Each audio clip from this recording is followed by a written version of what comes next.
What up, everyone? This is Bevin, and welcome to the Tales from Tundo, a talkback podcast for Kingdom of Tundo, now available on roguematter.com.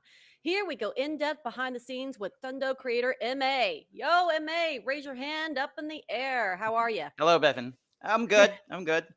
Excellent. New issues of the comic book and episodes of the podcast are available same day every month. The Kingdom of Tundo is the last bastion of magic in the world of Mayi, but the land is dying, and only the last scion of the Dula bloodline can save it. Together with mythfolk and allies, he tries to unite Tundo and revive it to the glory that it once was. The Kingdom of Tundo is a digital, that's right, digital comic book now available at roguematter.com or on the Rogue Matter app because, yes, millennials, we have an app for you. You're welcome. Rogue Matter is a digital publishing company that shatters boundaries and colors outside the lines. Check out our website or download the mobile app because, yes, Gen Zers, we have an app. Go to the App Store to start consuming all the free content we have, including ebooks, podcasts, videos, and more. Join the movement. Go rogue, roguematter.com. Today, MA, we are discussing Kingdom of Tundo number 5, Myth and Magic Yes. Part 5, Merag and the Barangan. How did I do with that? Barangan. Yep. You did good. Barangan. Excellent. Barangan. What is Merag and the Barangan? Give me the All right. recap. Okay. In this issue, it tackles Bunao Dula's first foray into his own kingdom. This is right after he gets back the kingdom of Tundo, and we see some people who have doubts about him being the leader of Tundo and being their uh, sovereign leader, and it shows the mistrust amongst the people of because of the former rulers and how they were treated. It's also somewhat of um, somewhat of a modern twist on what's happening today. You know, gossips and the lies and the mistrust. So this is how Bunao confronts that and Mhm. how he should define himself in front of his people. Yeah, and it's so interesting because I caught that immediately on how it's like mirroring what is going on in the world today. Yes. And I was just curious if that was intentional and what kind of messaging you had behind that. Because, I mean, as a writer, is this just a story element or is this hitting closer to home for you? Because you and I come from two different countries, but hmm prejudice is everywhere. Um, both actually. Hmm. Uh, I wanted to integrate somewhat of real world consequences into the story and seeing that after tyranny, what do you get? After people being subdued, after people having that um, that mistrust within their governments, within their sovereign leaders, how would you feel? And on the other side, now that everything's over, how would a leader get back his people? It's it's um it's a subtle way of putting it, but it's mirroring what's happening right now, and it's also mirroring what just happened to Tondo, both fantastical and both real. So there's a lot of real world in it, in this story at least. Yeah, and especially it's interesting because it's dealing with, even though we come from different parts of the land and of the globe, it's such a common thread that we all have is that we fear what we don't understand or what That's has true. oppressed us in the past. We don't believe that real change has occurred. That's So true. if you have government corruption, once the government is no longer corrupt, how do you convince the population that the government is no longer corrupt?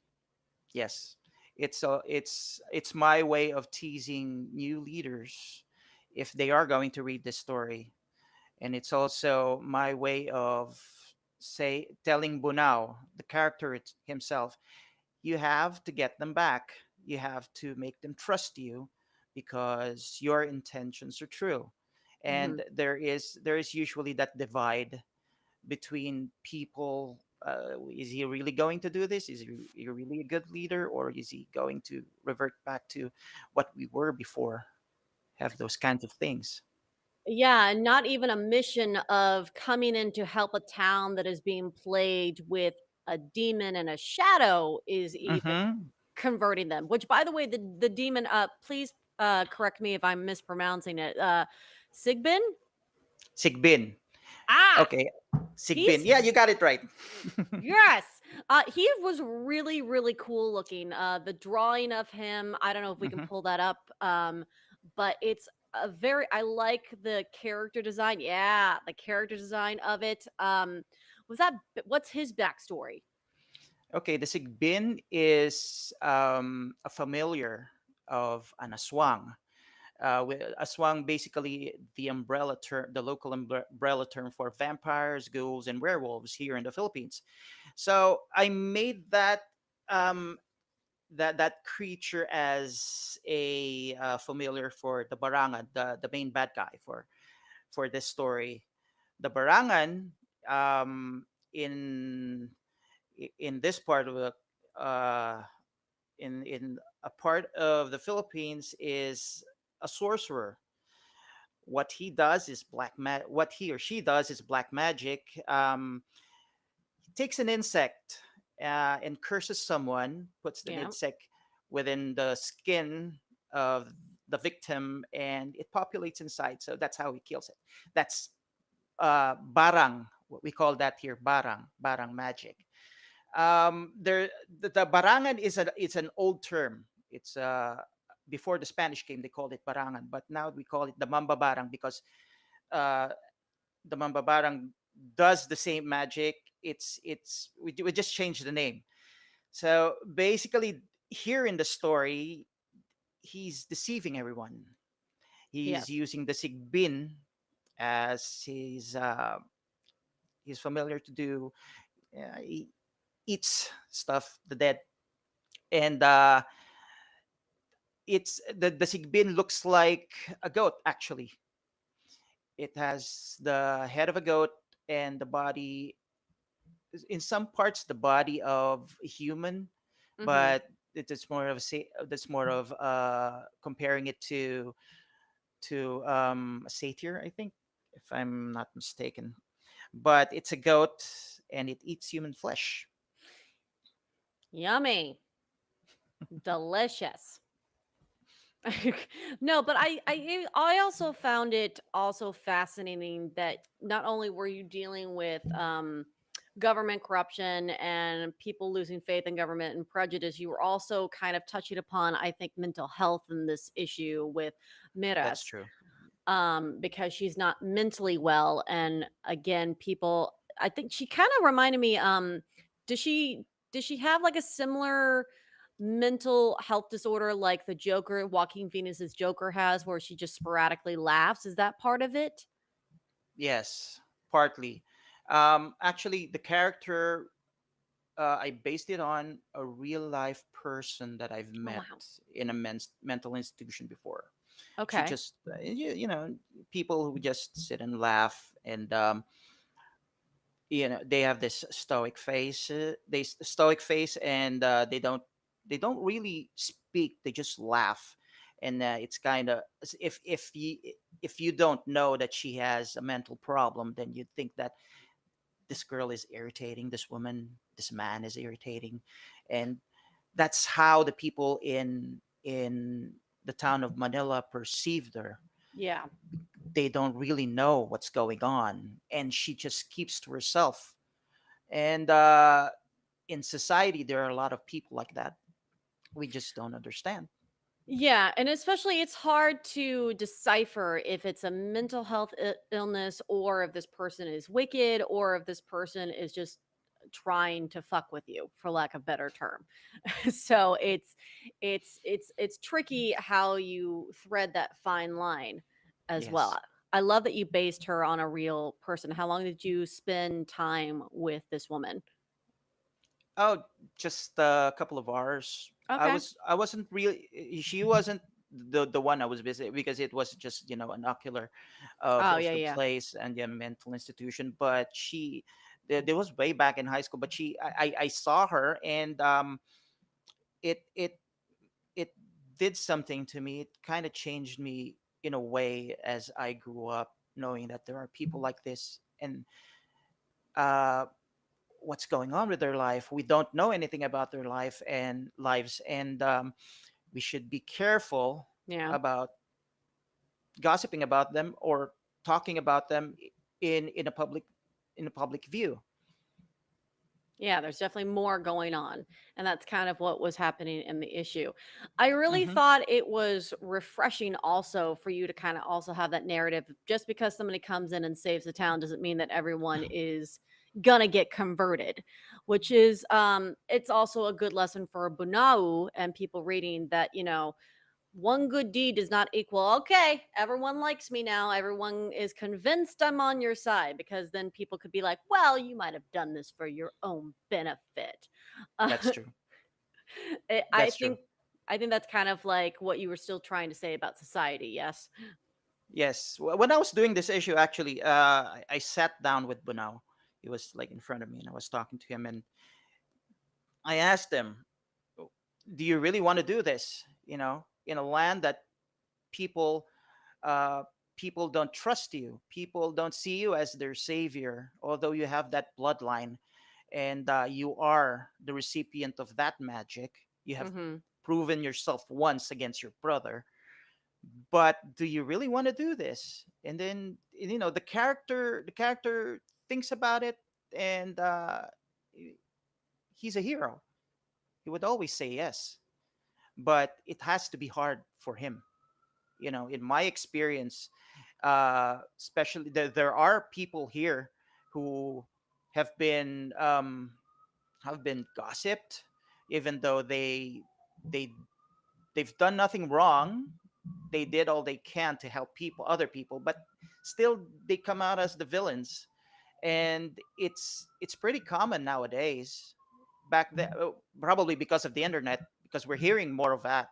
But probably back then, we had all these things um, without hearing them. Now we're hearing them, seeing them, and putting that into the story. It's really challenging for the main character.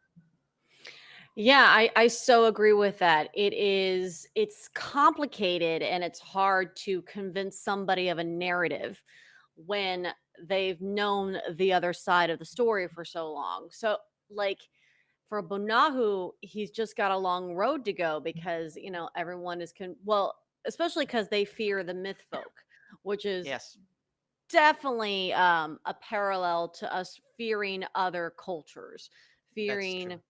fearing that the narrative is these people will hurt you, and how do you retell that narrative in a different light where it's like, no, no, no, these past people hurt you but these people won't. Like, what is the solution? How do you convince people to do that?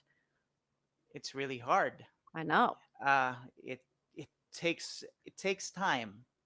It takes time. Right right now, if you go back to the history of the Philippines and the Spanish colonial and the American colonization of the Philippines, there are still questions there of what did the white man do to the Filipinos?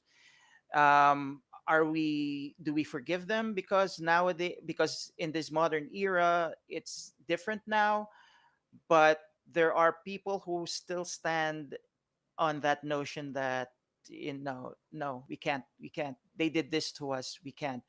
But how do you then convince them that, times have changed, people have changed, we have to heal, we have to forgive, we have to think differently, because it's a different world. And sometimes it remains stagnant because the hurt is really deep, Yeah. just as the characters here in the town of Manila. The hurt is deep, and there's a tinge of arrogance to the folks of this town in Manila. So it's gonna be hard.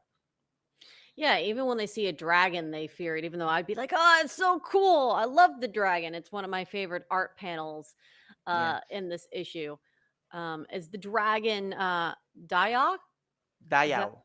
Dayao. Yeah. Is he based on any sort of particular lore? Because I love the genetic makeup of how you drew and sketched him. Not really. Dayao is something original for Tundo that I made. The Nice. dragons, amongst the dragons of Tundo, they don't speak, but Dayao does, because Dayao is like the king of all the dragons of Tundo. He's the one who he's like the king of the beasts or something like that. He can talk. He can communicate. He was the first dragon who was tamed by just a backstory for this, who was tamed by a Mayi Dula before, and now when they came back, he became Bunao's dragon. So there's that, and I designed the dragons as, yes, something like snake like with Mm-hmm. wings, but with horns of a carabao, Yeah. which is the national beast of burden here in the Philippines. So I put in that a little bit uh, traits for that type of dragon. It's funny when you said that. The song that went through my head is "He has the head of a camel, the neck of a crocodile, and the ears of a cow." Um, do you ever watch Pete's Dragon? Yeah, I no, I've seen it once. I can't recollect it anymore, but I've seen it once when I was a kid. Yeah, the good old Mickey Rooney is drunk the entire Yes, yes, time. Pete's dragon. Yeah, Oh god. It's one of those like lost treasures that I think is fantastic. And the remake was just not as good as, well, it was a different style. I'll be fair to that. yeah. The Pete's dragon, the new one was different. But it was no, I really enjoyed that old one with drunk Mickey Rooney the I have that entire one somewhere. time. And Elliot Yeah. just going "Bow, bow, bow, bow." But I digress. No, no, I really like dragons. It makes it feel more myth folklore to just bring in a dragon, but I love that you just kind of created your own kind of style of it with Yeah, the dragon. Can you break down for me the powers of Bunahu again? Because I love that you kind of set us up with like Bunahu as been blessed to kind of sense when things are wrong. yeah. And he has the strength of Hercules to take out a Mm-hmm. demon, kind of thing. What else? Okay, it's like this. Bunao, because he is connected to a Mindula who is connected to Tundo, the magic flows through them, so they Hmm. have incredible strength. But that's just in the first four issues of Tundo, his story. He's just strong. That's Okay. it. But now he inherits the magic and the connection to Tondo that his father had before. So Okay. now he can sense things within the land. So if, say, I tapped into the magic of Tundo and I was like a bad guy, I want to manipulate the magic for my own malicious reasons. Uh, Buna would sense that Okay. because he's tapping into the magic. So basically, that's just it. He's Oh, okay. strong and he taps into he senses things because it's his domain. But once he's outside of Tondo, he's just an ordinary guy. Yeah, kind of like if Clark Kent or Kal-El were to leave a dimension with a yellow sun, he would be an Yes. ordinary guy. Yep. Science guy is kind of not really still myth lore. Yep. Yeah. No, but that makes sense when you put it in that kind of domain of like if he's in Tundo, he's got gifts from Tundo. If he's Yep. outside of Tundo, he is still a wonderful human being, but a human being nonetheless. Yeah. It's also a literary device that I would use later on because it has its advantages and disadvantages.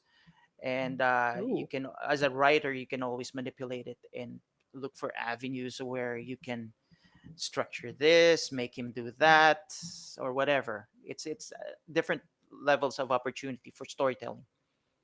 Are you hinting then that you might take him out of Tundo or he has to just overcome something as a man? Is that what you're hinting at? I don't know yet. Ooh, what a way to leave us hanging, man. Are you saying we have to read to find out more? Of course. Oh my gosh, spoken like a true spokesperson for a comic book that he wrote. All right, fine. So we leave the episode where he is vanquished the demon Mm-hmm. Sigbin. Mm-hmm. The town still doesn't trust him, but he takes Miraz with him to make sure that she is going to be looked after. And Mm-hmm. he rides off on his dragon, Dayao. I got it. Dayao. Mm-hmm. Dayao. And that is where we have left Bunahu, correct? Yes, for now. For now. All right, fine. Did you actually have a favorite art panel or portion of the story when writing and sketching this? Uh, Actually, when he was punching the sigbin, because yeah, I was that There he one, is. that one, that one. Smack! I, wa- Very Batman of you to put in a smack. 'Cause I was rummaging through my comic books and I came across the Walter Simonson run of Thor, Uh huh. and yeah, Walter Simonson's one of my heroes, and it just what if Thor was fighting Fafnir, and what if I put in my own Fafnir? Okay, let's do this. Do Nice. some. Art imitates life, and imitation is the highest form of flattery. I love it. Yes. I get it. All right, MA, before we go, I want to ask you, where can the people find you on the interwebs? Okay. You can find me at my website, paperdrawing.com. Facebook and Twitter, it's Paper Drawing Studios. And in no, Twitter is paper underscore drawing at paper underscore drawing, and Paper Drawing Studio at Instagram. Excellent. Well, MA, until the next issue, I look forward to seeing what is up with Bunahu. But until then, guys, I'm Bevin, and this has been Tales from Tundo, Episode 5, a talkback podcast for Kingdom of Tundo. New issues of the comic book and episodes of the podcast are available monthly. So stay tuned, check out roguematter.com, and download the Rogue Matter app. Yeah, I want you to do both because it's available on iOS and Android, and I know you all have a laptop. Kingdom of Tundo issue 6 will be available on roguematter.com September 28th, so set your calendars. Set your calendars, mark your calendars. Tales from Tundo episode 6 will be available the same day. See you next time, guys. Bye.